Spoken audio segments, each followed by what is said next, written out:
Fui una esposa infiel y me entregué a mi amante detrás de un jardín durante una fiesta de la empresa.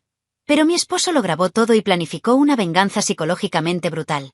Mi amante perdió la vida y yo lo perdí todo, incluso mi dignidad y a mis hijos. Si te gustan las historias de traición y venganza, dale like al vídeo, suscríbete al canal y activa la campanita para recibir notificaciones de nuevas historias. Me llamo Antonella, hoy tengo 32 años, pero todo lo que les voy a contar empezó cuando tenía solo 16. En aquel entonces, era una adolescente más en Guadalajara, llena de planes tontos y con una idea muy romántica del amor. Fue entonces cuando me embaracé de Javier, mi novio desde el primer año de preparatoria. Sabía que estaba haciendo algo prohibido, pero nunca imaginé que el castigo sería tan brutal. Cuando se lo conté a mi madre, se puso histérica. Gritó, lloró y me llamó una vergüenza para la familia. Mi padre ni siquiera quería mirarme. ¿Su única exigencia? Que interrumpiera el embarazo. Como si fuera así de simple. Cuando me negué, me echaron a la calle con una mochila y 2 sándwiches en una bolsa de plástico. No exagero. Si no fuera por la familia de Javier, habría dormido en la plaza. Su madre me recibió con los brazos abiertos, y su padre fue contundente. Si vas a ser madre, tendrás que ser fuerte. Camila nació una semana antes de que cumpliera 17 años. Todavía tenía acné en la cara, y de repente tenía una hija en brazos. Recuerdo el olor a talco mezclado con leche, despertarme al amanecer llorando sin saber si era de cansancio o de miedo. Javier me apoyó, pero éramos solo 2 adolescentes intentando jugar a ser adultas. Terminamos la preparatoria con mucha dificultad. Nos casamos de forma sencilla, sin velo, sin iglesia, sin fiesta. Solo nosotros, Camila y una fría firma en una notaría local. Ya ni siquiera sabía quién era. 2 años después, nació Diego, y Javier asumió aún más responsabilidad. Mientras él trabajaba en una pequeña agencia inmobiliaria, yo me quedaba con los niños, intentando no volverme loca. Pospusimos la universidad durante años. Cada centavo se iba en pañales, citas con el pediatra o facturas atrasadas. No hubo viajes, ni fiestas de 18 años, se acabó mi yo. Solo nosotros y la rutina. Y durante mucho tiempo, eso me bastó. Cuando por fin pudimos estudiar, yo estudié arquitectura, él administración inmobiliaria, fue como si algo dentro de mí despertara. Veía a mis compañeros hablando de fiestas, viajes, intercambios. Y me dolía saber que mi juventud había quedado sepultada bajo capas de biberones y facturas. Fingía estar bien, pero por dentro algo me carcomía. La maternidad me consumía. Javier era un buen padre, sí. Un esposo devoto. Pero empecé a darme cuenta de que había aprendido a vivir emocionalmente sin mí. Es difícil decirlo, pero me sentía como una ama de casa. Una empleada sin sueldo, sin reconocimiento, sin espacio. Quizás este sentimiento empezó ahí, mucho antes de lo que voy a contarles. Mientras él se alegraba con pequeños avances, una venta, una meta alcanzada, yo me sentía atrapada. Quería más. Quería viajar, reírme hasta que me doliera el estómago, tener conversaciones ligeras que no giraran en torno a la escuela ni a los pagos atrasados. No culpo a Javier. De hecho, a veces pienso que hizo todo lo posible. ¿Pero lo hice yo? ¿O me perdí poco a poco, hasta que ya no supe quién era? Solo sé que cuando Gabriel llegó a mi vida, no buscaba a nadie, sino que tal vez rogaba por un poco de libertad disfrazada. Y fue este deseo oculto, este llanto silencioso por una vida que nunca viví, lo que terminó dando paso a algo que jamás imaginé hacer. Algo que, hasta el día de hoy, me despierta en mitad de la noche con el corazón apesadumbrado. Lo que empezó como una rutina y un sacrificio se convertiría gradualmente en una prisión. Y cuando me encontré con la llave de la celda en mis manos, preferí huir, en lugar de arreglar lo que ya estaba roto. La oportunidad fue un alivio en medio del caos. Cuando conseguí ese trabajo en una constructora, me sentí renovado. No era un trabajo cualquiera, iba a trabajar directamente con el gerente de desarrollo de proyectos, un hombre carismático, elocuente e increíblemente inteligente llamado Gabriel. Tenía 38 años, experiencia, confianza en mí mismo y parecía verme como nadie me había visto en años. Al principio, todo era profesional, almuerzos de equipo, interminables sesiones de lluvia de ideas, cafés mientras hablábamos de plazos ajustados. Pero con el tiempo, las miradas se hicieron más largas, los cumplidos se sintieron más personales, y algo dentro de mí empezó a despertar. Con Gabriel, me sentía a gusto. Me escuchaba. Y no mecánicamente, como Javier lo había estado haciendo últimamente, mientras revisaba su celular o respondía un correo electrónico. Gabriel me prestaba atención. Conocía mis gustos, mis frustraciones, mis inseguridades. Y en los viajes que empezamos a hacer juntos, para visitar obras, asistir a conferencias y cerrar contratos, estos momentos se multiplicaron. Le decía a Javier que iba con un compañero del equipo o que iba sola. Y él, quizá por cansancio o exceso de confianza, nunca lo cuestionaba. Era fácil. Demasiado simple, incluso. El momento en que todo cambió ocurrió en Mérida, una noche calurosa y húmeda, después de una cena de gala en una constructora. Llevaba un vestido rojo alquilado, tacones prestados y una copa de vino espumoso en la mano. Gabriel me miró como nadie me había mirado en los últimos 10 años. Y cedí. En el ascensor, me puso la mano en la cintura y no me aparté. Fue entonces cuando empezó la traición, en mi cuerpo, sí, pero antes, en mi mente, en mi deseo, en mi necesidad. Dormimos juntos esa noche en un hotel de 5 estrellas que parecía un plató de cine. Y por unos minutos, me convencí de que estaba viviendo una vida que debería haber sido mía desde el principio. Volver a casa después de ese viaje fue como sumergirme en una versión gris de mi vida. Javier estaba en la sala con sus hijos, viendo una película cualquiera, y yo entré con la cara acostumbrada a sonreír y mentir. Me preguntó qué tal había ido y le respondí: agotador, pero productivo. Por dentro, mi mente repetía la última frase que Gabriel me susurró antes de embarcar: te mereces más que esto, Antonella. Me aferré a eso. Lo usé como justificación. Pensé, fui madre a los 16. Nunca viví de verdad. Nunca besé a alguien sin miedo. Nunca hice ninguna locura. Merezco al menos una aventura. Y esa frase se convirtió en el mantra de mi perdición. Lo más extraño es que no me sentía precisamente culpable. Quizás insensible. La verdad es que, aunque amaba a mis hijos, hacía mucho que no me sentía la esposa de Javier. Era la mujer que organizaba las mochilas, lavaba la ropa interior y preparaba la comida del día siguiente. Pero allí, con Gabriel, me sentía una mujer. Deseada, vista. Esa diferencia es brutal. Y fue esa brutalidad la que me mantuvo cautiva. Empezamos a intercambiar mensajes a horas intempestivas, a tener reuniones que necesitaban 2 días fuera de la ciudad, a inventar compromisos. Y yo estaba aprendiendo a mentir. Ridículamente bien.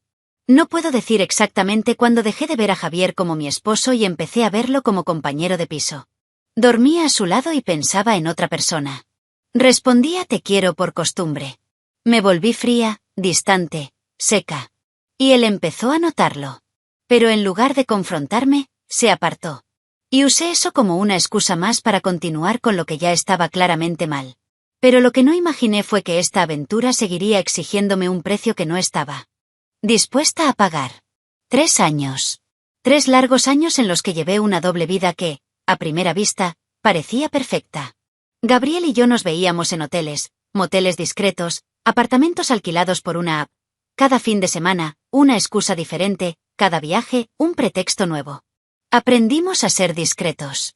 Usábamos correos electrónicos creados solo para nosotros dos. Teníamos un sistema de contraseñas y una carpeta compartida con fotos ocultas en nubes cifradas. Era una relación paralela, intensa, peligrosa. Y me alimentaba de ella como si fuera oxígeno. Me sentía viva. Deseada. Fuera de la jaula. Javier notó los cambios, por supuesto. Era imposible no notarlo. Acabé durmiendo fuera 2 fines de semana seguidos, con la excusa de un viaje urgente. Una vez me preguntó si todo iba bien, y le respondí fríamente: ¿quieres que deje de trabajar? Y se calló. Porque siempre se callaba. Y yo usaba su silencio como excusa para seguir adelante. Me convertí en una experta en inventar reuniones, comidas con colegas, cursos de última hora. Y cuando intentaba acercarse, lo apartaba con frases cortantes, como no tengo energía para esto ahora mismo o solo piensas en sexo. Lo peor era que no solo mi matrimonio se estaba desmoronando, sino también mi relación con mis hijos. Era una presencia ausente. Estaba presente físicamente, pero mi mente siempre estaba en otra parte. Camila me preguntaba por qué estaba tan cansada. Diego ya ni siquiera me invitaba a ver sus partidos del colegio. Y en lugar de tocarme, simplemente me irritaba. Me escondía tras la idea de que, estoy trabajando para darte lo mejor.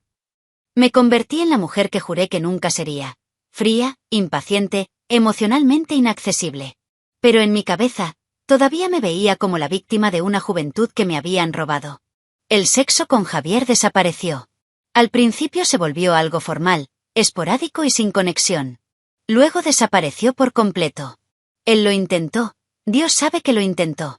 Se acercaba, me hacía cumplidos en el pelo, me tocaba la cintura. Y yo me apartaba. Le decía que estaba cansada, que tenía cólicos, que me dolía la cabeza. Y cuando insistía, explotaba.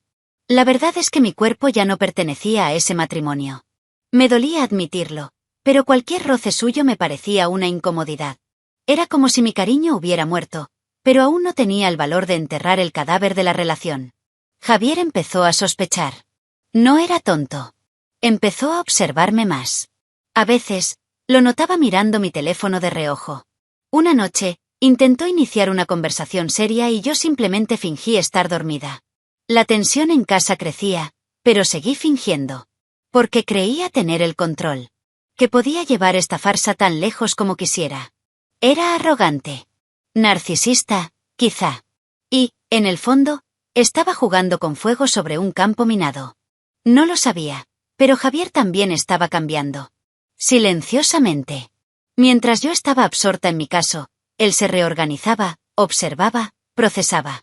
Y, aunque no me di cuenta al instante, estaba empezando a dejar de ser el hombre que me había estado esperando, para convertirse en el hombre que pronto dejaría de esperarme para siempre. Ocurrió tan silenciosamente que ni siquiera noté el momento exacto en que Javier dejó de mirarme con tristeza y comenzó a mirar el mundo con otra presencia. Estaba tan absorta en mi propia burbuja, y en los brazos de Gabriel, que no me di cuenta de las señales. Fue Camila quien me dijo, en un tono ligero y hasta alegre, que su padre había estado hablando mucho con la madre de Regina, una amiga del equipo de fútbol. Mariana. El nombre no me llamó la atención en ese momento. Pero con el tiempo, empezó a aparecer en las conversaciones de los niños con una frecuencia preocupante. Mariana recibió un pastel en el entrenamiento. Papá fue con Mariana a ver el partido el sábado. ¿Y yo? Estaba en otra ciudad. Javier, que antes había sido todo mío, o al menos eso creía, empezó a alejarse con más dignidad de la que jamás hubiera imaginado. Ya no me preguntaba a dónde iba. No me exigía nada. Ya no intentaba tocarme. Simplemente se ocupaba de la casa, de los niños, de las tareas, como si yo ya no existiera. Y, en cierto modo, ya no existía allí. Él llenó el vacío que dejé con algo nuevo. Mariana era dulce, atenta, de esas mujeres que sonreían con la mirada y hablaban despacio, como si tuviera todo el tiempo del mundo para escuchar a alguien. Y él necesitaba ser escuchado. Y yo, bueno, ya no escuchaba a nadie, solo a mí misma. Fue entonces cuando noté algo diferente en los ojos de Javier. Ya no parecía roto. Parecía firme. Podrían haber sido miradas, mensajes rápidos en su teléfono, o tal vez ese olor extraño en su ropa, pero algo en él había cambiado. ¿Y yo? Fingí no verlo. Continué mis viajes, mis excusas, mi fantasía. Pero en el fondo, algo me remordía la conciencia. Era como si estuviera a punto de perder algo que ya ni siquiera me importaba tanto, hasta que me di cuenta de que alguien más podría quererlo. ¿Ego? ¿Arrepentimiento? ¿O el comienzo de una caída que aún no podía prever? Más tarde descubrí que Javier empezó a abrirse a Mariana, a contarle cosas que ya no compartía conmigo. Habló de sus miedos, de su soledad, de la carga de criar a sus hijos prácticamente solo. Ella lo escuchó. Lo comprendió. Y con el tiempo, dejó de ser solo amistad. Pero Javier era cauteloso. No era impulsivo como yo. Planificaba. Calculaba. Organizaba. Empezó a pensar en cómo salir de ese matrimonio sin arruinarlo todo. Empezó a proteger a sus hijos. Sus posesiones. Su propia cordura. Incluso me trató con un respeto distante, casi profesional. Como si fuéramos socios en una empresa en quiebra. Y yo, estúpida, creía que seguía al mando de aquella casa. Que bastaba con una sonrisa forzada, una disculpa bien expresada, y todo seguiría bajo control. Pero Javier ya no era el mismo hombre que me esperaba despierto de madrugada. Era alguien nuevo. Y esta nueva versión de él me asustaba, porque ya no me necesitaba. Y de repente, empecé a sentir una extraña punzada en el pecho cada vez que veía a Camila abrazando a Mariana o a Diego hablando de ella con un brillo en los ojos. No eran celos. Era miedo. El miedo de que, algún día, pudiera ser reemplazada, por completo. Y no sabía que ese día estaba mucho más cerca de lo que imaginaba. Si había algo que nunca se me había pasado por la cabeza, era que me pillaran así. Me creía inteligente, cuidadosa, estratégica. Llevaba 3 años teniendo una aventura extramatrimonial y nunca había dejado rastro, al menos que yo supiera. Pero esa noche, durante una fiesta de empresa en un hotel de lujo en Puerto Vallarta, todo se vino abajo. Gabriel me llevó a un rincón apartado de la habitación, diciendo que quería un rato a solas. Caminamos por los jardines y me condujo a una puerta de mantenimiento escondida entre las plantas, una pequeña, sofocante y silenciosa sala de máquinas. Dentro, sin pensarlo mucho, me dio la vuelta, me levantó el vestido hasta la cintura y me bajó las bragas hasta las rodillas. Me tomó rápida y fuertemente, como si el mundo exterior no existiera. Cuando terminó, sacó un pañuelo de papel del bolsillo, se arrodilló y limpió todo lo que había corrido por mis piernas desde la cintura hasta los tobillos, incluidos los zapatos. Entonces, sin contemplaciones, recogió mis bragas del suelo, las hizo una bola en la mano y las tiró al cubo de basura industrial junto a la puerta, antes de llevarme de vuelta a la sala como si nada hubiera pasado. Lo que no tenía ni idea era que, al otro lado del jardín, oculto en las sombras de la pared lateral, Javier lo estaba grabando todo. Sin decir una palabra. Sin que le temblara la mano. Él no me confrontó esa noche. No gritó, no armó un escándalo, no apareció en la fiesta como un marido engañado en una película. Él simplemente desapareció. Desapareció de la fiesta, de mi vida, de mi radar. Durante 2 días, sin llamadas, sin mensajes. Y yo, arrogante, pensé que era solo un drama. Solo otra crisis silenciosa. Pero lo que no sabía es que, mientras yo dormía del lado de la mentira, él ya estaba despierto del lado de la verdad, reuniendo pruebas con la frialdad de quien no solo quiere salir victorioso. Revisó mis correos electrónicos, accedió a los registros de mi libreta, cruzó fechas, nombres, reservas de hotel, llamadas en momentos insospechados. Y lo guardó todo. Organizado. Clasificado. Listo para destruirme sin ponerme un dedo encima. Javier no explotó. Hizo algo peor, se preparó. Contrató a un abogado de familia, uno de esos discretos y experimentados que no pierden el tiempo con rodeos. Estudió nuestro régimen patrimonial, revisó todos los extractos bancarios, hizo copias de documentos y limpió los nombres de las cuentas conjuntas.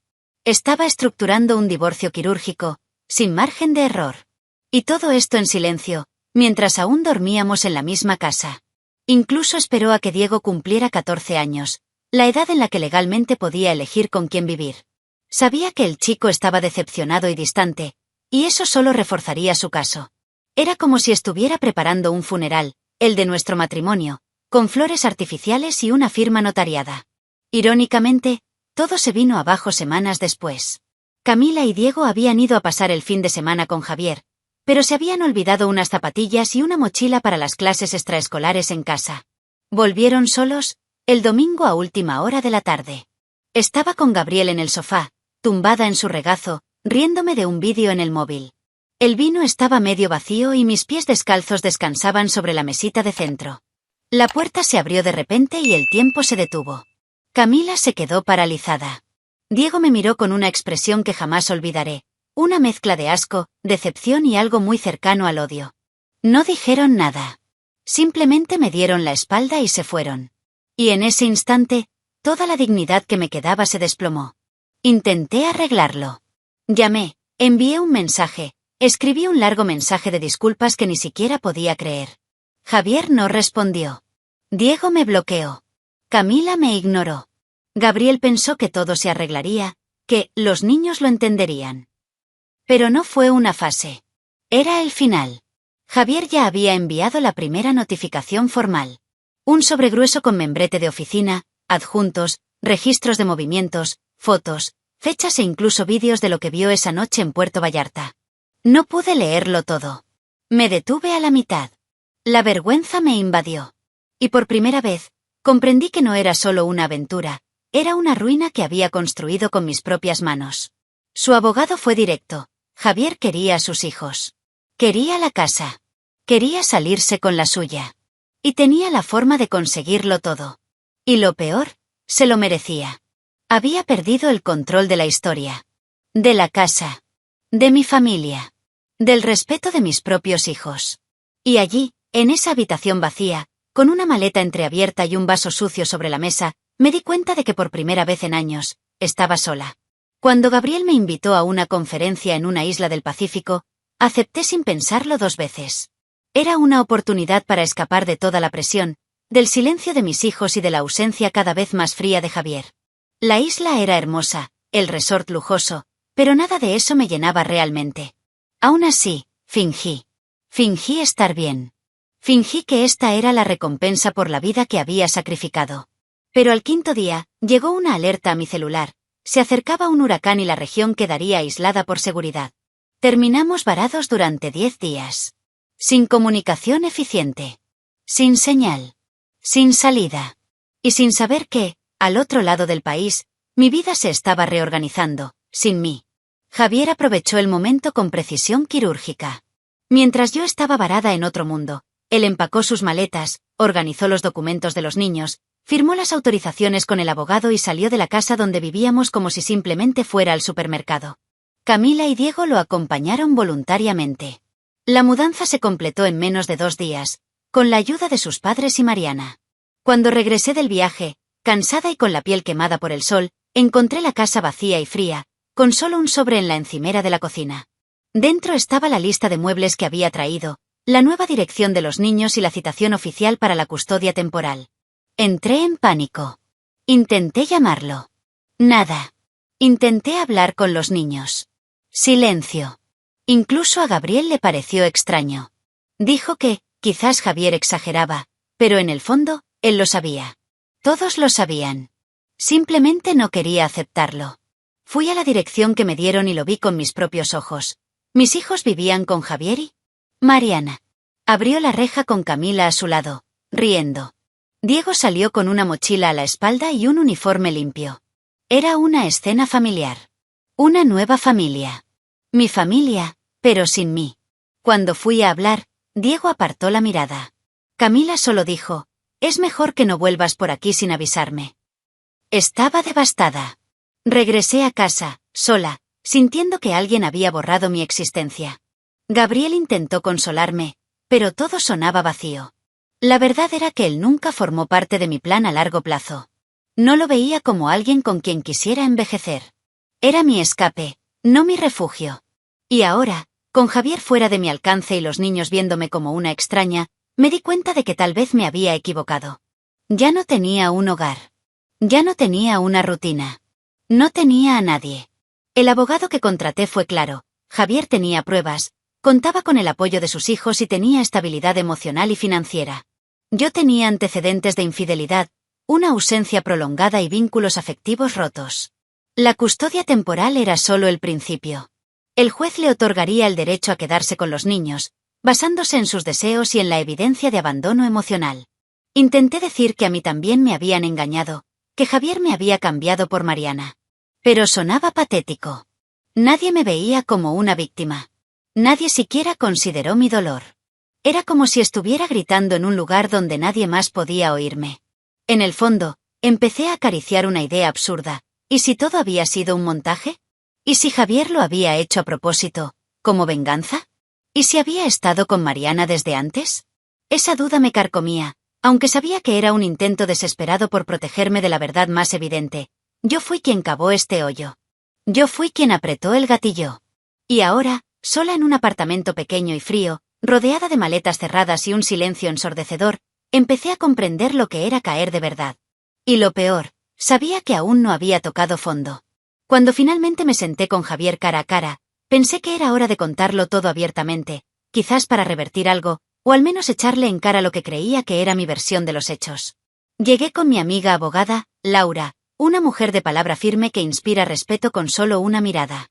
Estábamos preparados para una negociación difícil. Pero Javier estaba tranquilo, inquebrantable. No se acaloró, no intentó humillarme. Simplemente me miró a los ojos y dijo, con una serenidad que me quebró, estoy con otra persona. Y quiero él. Divorcio cuanto antes.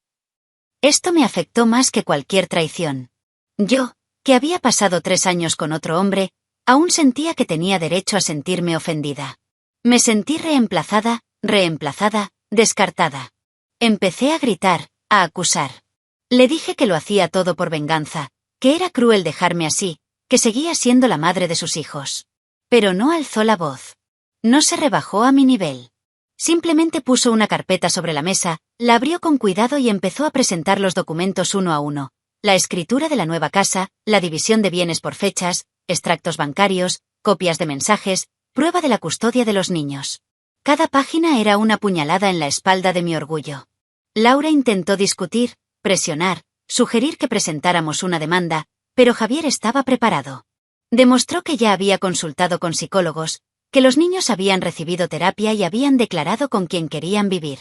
Trajo capturas de pantalla de los mensajes que les había enviado ignorando a los niños, comprobantes de viajes a fechas escolares y, finalmente, mostró una copia del vídeo de la noche en Puerto Vallarta. Me quedé paralizada. Solo ver la portada del archivo me ardía de vergüenza. No necesitaba que le diera al play. La mera existencia de ese vídeo eclipsó cualquier argumento que pudiera tener. Me miró con una mezcla de lástima y alivio. Como quien ve un capítulo cerrado. Y entonces dijo la frase que aún resuena en mi cabeza: nos abandonaste mucho antes de engañarnos. El engaño fue solo el final de la historia que tú mismo escribiste. Tenía razón. Y por mucho que me doliera, sabía que nada de lo que dijera cambiaría lo que los niños sintieron al verme con Gabriel en ese sofá. Esa imagen se les quedó grabada en el corazón. Javier dijo que Camila lloró durante días. Que Diego se encerró en su habitación y no quiso hablar con nadie. Que ambos, por decisión propia, pidieron no volver a vivir conmigo. Intenté defenderme. Dije que solo quería vivir, que me sentía atrapada, que había perdido mi identidad. Y él respondió con algo aún más doloroso: y por eso decidiste destruir la nuestra. Sus palabras eran como cuchillos afilados. No gritaban, pero cortaban. Lloré, por primera vez de verdad. No por el fin del matrimonio, sino porque sabía que no quedaba nada de mí en ese lugar. Ni en las palabras de mis hijos. Ni en su voz. Ni en mi propia casa. Solo quedaba el eco de lo que había perdido, por decisión propia. La reunión terminó con mi abogado en silencio y yo con la cara entre las manos. Me fui con un grueso sobre lleno de papeles, el corazón roto y una verdad insoportable. Javier no solo pasó página, sino que me superó. Y de una forma tan limpia y cruelmente justa que no pude discutirlo. Solo pude aceptarlo. Lo que no sabía era que mi caída aún no había terminado, y que el destino me tenía reservado algo aún más amargo. Después de la audiencia, nunca volví a casa, ni a mi antigua casa, ni a ninguna otra que pudiera llamar mía. Me mudé con una amiga de la universidad, Estela, que compartíamos un pequeño apartamento. Era todo lo que podía permitirme. Una habitación estrecha, un baño compartido y un montón de arrepentimientos que me asfixiaban noche tras noche. Gabriel, como era de esperar, empezó a distanciarse. Primero, dejó de escribirme. Luego empezó a no tener tiempo para verme. Y finalmente, simplemente desapareció. Nunca tuvimos un futuro, solo una ilusión. Y ahora, sin él, sin Javier, sin mis hijos, solo era la sombra de la mujer que había fingido ser durante tanto tiempo. Estela intentó animarme, arrastrarme a fiestas, presentarme gente. Y una de esas noches, con la cabeza hecha un lío y el corazón hecho pedazos, cometí otro error. Ella estaba saliendo con un chico más joven, nada serio, solo necesidad disfrazada de aventura. Bebimos, reímos y volvimos a casa.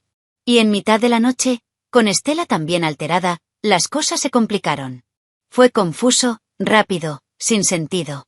Tuve sexo con los dos a la vez. El chico nos usó durante toda una noche, intensamente, sin parar, alternando entre Estela y yo, un poco para cada una y a veces para las dos a la vez. Un acto que juré olvidar al día siguiente, como si borrar el recuerdo fuera lo mismo que borrar la culpa. Pero lo que no sabía es que el chico era amigo de un conocido común de Javier. Y, en menos de una semana, la historia le llegó, con suficientes detalles como para hundirme aún más. Cuando supe que Javier se había enterado, se me hizo un nudo en la garganta. No solo porque él se había enterado, sino porque Camila también había oído los rumores. Los adolescentes son rápidos para difundir cualquier cosa. Arruinó cualquier intento de reconectar. Ya me estaban rechazando. Pero ahora, era un desprecio absoluto. Ninguna respuesta, ninguna mirada, ningún atisbo de franqueza. La imagen de madre ya se había hecho añicos. Ahora, sentía que me había convertido en un chiste. Javier no me había llamado, no me había escrito, pero había bloqueado mi número. Diego me envió un solo mensaje: te has pasado de la raya. Lloré toda la noche.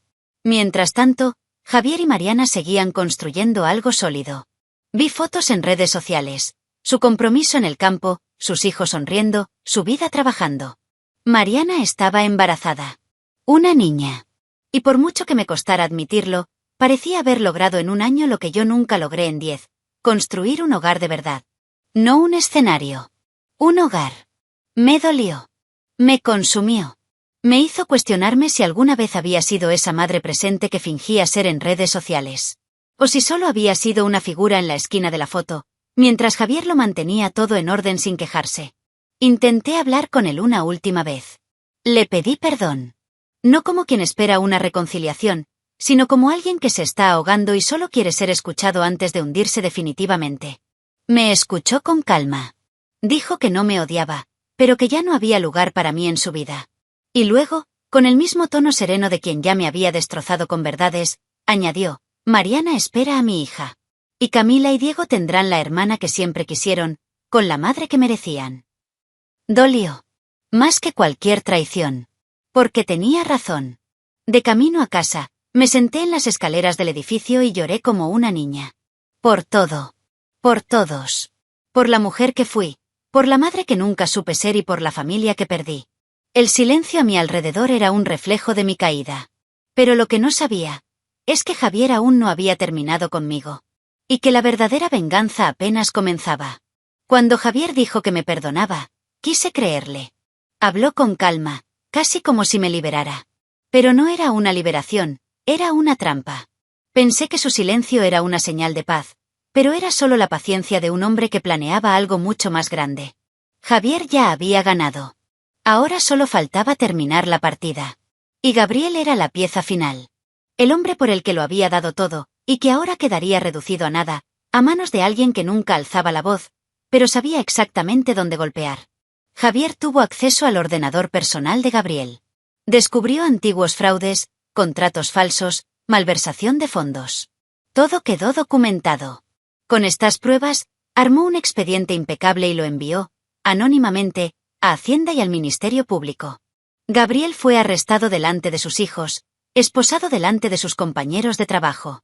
Perdió su trabajo, su reputación, su libertad. Pero Javier no quería solo eso.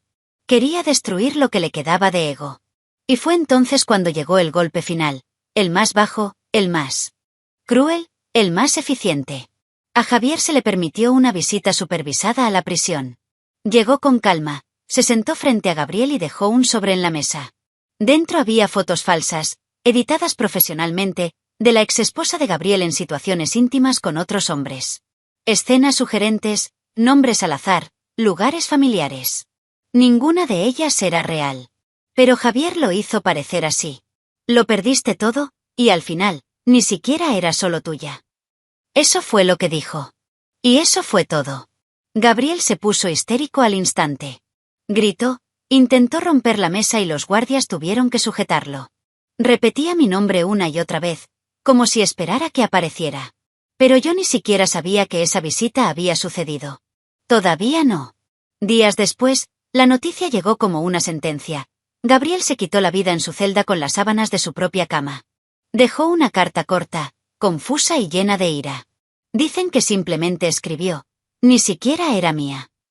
Me dijeron que su celda estuvo sellada durante 2 días. Y cuando me enteré de todo, no pude ni llorar.